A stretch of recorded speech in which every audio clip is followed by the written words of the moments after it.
Have you ever heard of a murder solved by a fitness tracker? Because this one was. A husband told police that a masked intruder broke into his home, zip-tied him to a chair, tortured him, and shot his wife. But there was one problem. Her Fitbit said she was still alive. 2 days before Christmas, Richard Debat claimed everything happened around 9 a.m. He described a man around 6 feet 2 inches, wearing camouflage and a ski mask. Said he sounded like Vin Diesel. Said he tied him up in the kitchen and shot Connie upstairs. It was dramatic, violent. But when the police arrived, things didn't quite add up. Richard was zip-tied to a chair, but his injuries were superficial. There was no clear sign of forced entry.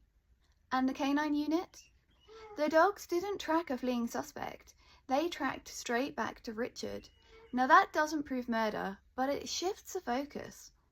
And then detectives uncovered something else. Richard had been living a double life. He was having an affair with a woman he had known since high school. She was pregnant. He claimed Connie knew, said that the woman was acting as a surrogate because Connie had medical issues. But phone records told a different story. Connie had no idea. And in her notes app, detectives found a list titled, "Reasons Why I Want a Divorce."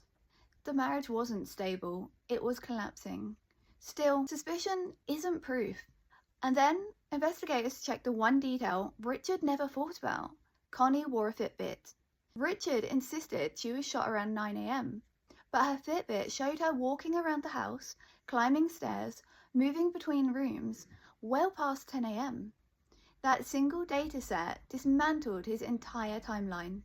If she was moving after 10, she wasn't shot at 9. There was no masked intruder, no dramatic escape, no mystery man burnt with a blowtorch, just a husband with a story that didn't survive a step count. Richard Debat was convicted of murder and sentenced to 65 years in prison. And in the end, it wasn't an eyewitness, it wasn't DNA, it was 1,200 recorded steps. I'm MRG, and you've been listening to Told by MRG, the Fitbit Murder.